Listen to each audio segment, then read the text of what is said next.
kita sekarang belajar tema 6, subtema 3 pembelajaran 1. Oke, di hadapan adik-adik sekalian atau anak-anak ibu sekalian sudah ada gambar. Nah, ibu mau tengok ada gambar di halaman 135. Nah, ibu mau tanya, dari gambar tersebut kalian menemukan apa perbedaan dari gambar tersebut? Ya, siapa yang tahu? Apa perbedaannya? Jangan malu. Perbedaannya apa? Hah? Gak ada perbedaannya? Ada perbedaannya. Perbedaannya adalah persamaannya sama-sama ibu dan anak sedang memasak. Perbedaannya adalah apa ini? Sendok memasaknya. Ya kan? Sendok memasaknya. Si ibu menggunakan sendok yang terbuat dari logam. Si anak menggunakan apa? Sendok yang terbuat dari apa? Kayu. Dari kayu. Oke, sekarang mari dengan kakak membaca.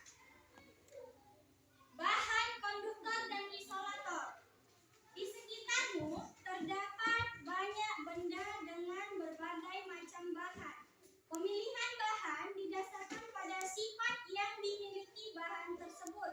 Misalnya, benda yang dapat menghantarkan panas dan benda yang tidak dapat menghantarkan panas. Oke, ada benda yang mempunyai kemampuan menghantarkan panas yang baik, ada pula benda yang tidak dapat menghantarkan panas dengan baik. Oke. Bahan yang dapat menghantarkan panas dengan baik disebut konduktor. Nah, bahan yang dapat menghantarkan panas dengan baik itu disebut konduktor. Nah, bahan yang tidak dapat menghantarkan panas dengan baik itu adalah isolator. Sedangkan ada bahan yang sedikit dapat menghantarkan panas yang disebut dengan semikonduktor. Udah? Lanjut.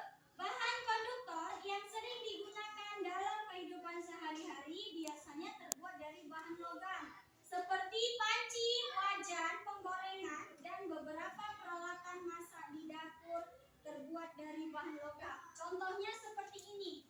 Nah, kakak punya contoh ini bahan apa? Yang terbuat dari apa? Ini disebut dengan konduktor. Betul, ini disebut dengan konduktor. Nah, yang ini bahan terbuat dari apa? Kayu. Dari kayu. Ini disebut dengan bahan isolator. Oke. Ini disebut dengan isolator. Jenis logam yang paling sering digunakan untuk membuat alat tersebut antara lain besi, aluminium, dan tembaga. Selanjutnya, bahan yang tidak dapat menghantarkan panas disebut isolator. Beberapa bahan yang termasuk sebagai isolator antara lain ada kayu, kain, dan plastik. Penggunaan bahan-bahan ini banyak sekali dijumpai di sekitar kita. Benar? Di rumah siapa ada yang ciduk nasi mamanya terbuat dari kayu? Angkat tangannya. Gak ada yang punya? Dari plastik? Hah?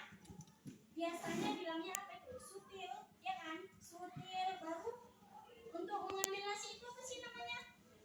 Centong. Nah, centong itu biasanya ada yang terbuat dari kayu, dari plastik, ada juga yang dari logam atau aluminium.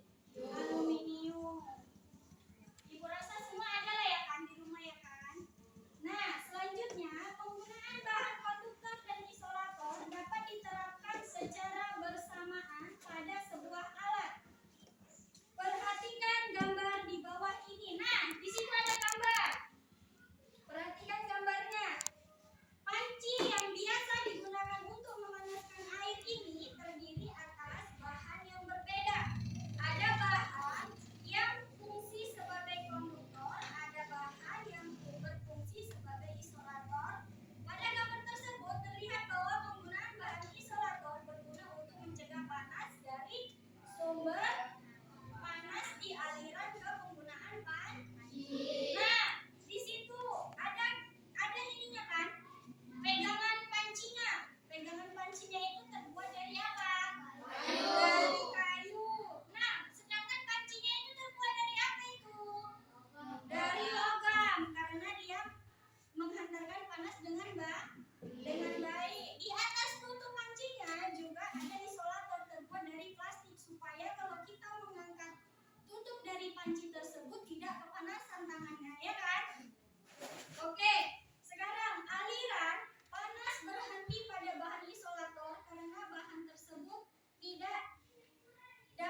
menggunakan alat tersebut sebagaimana mestinya.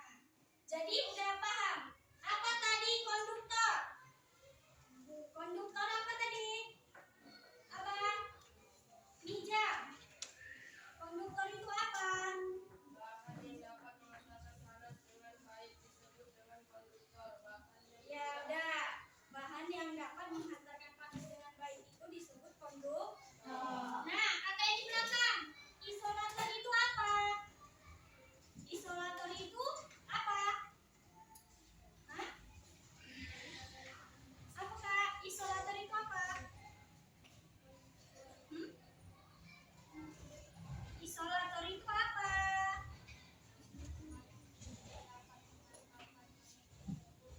Nah, bahan yang tidak dapat menghantarkan panas. Bahan yang tidak dapat menghantarkan panas. Oke, selanjutnya. Ada di situ, berdasarkan bacaan di atas, tentukan hal-hal penting dari setiap paragraf bacaan. Paragraf 1, apa hal pentingnya yang dapat kita petik dari paragraf 1? Bahan yang dapat menghantarkan panas dengan baik disebut konduktor. Bahan yang tidak dapat menghantarkan panas disebut konduktor. Sedangkan ada bahan yang tidak dapat menghantarkan panas disebut dengan konduktor. Oke, mantap. Sekarang paragraf kedua, hal pentingnya apa? Bahan tersebut dapat digunakan dalam kehidupan sehari-hari. Disebut dengan orang, pakaian, dan gorengan dan Oke, sekarang paragraf ketiga. bahan yang tidak dapat menghantarkan panas disebut konduktor. Beberapa bahan yang dapat disebut antara lain adalah kayu, air, dan plastik. Mantap. Sekarang paragraf terakhir, paragraf keempat. Penggunaan bahan konduktor yang disediakan menghantarkan panas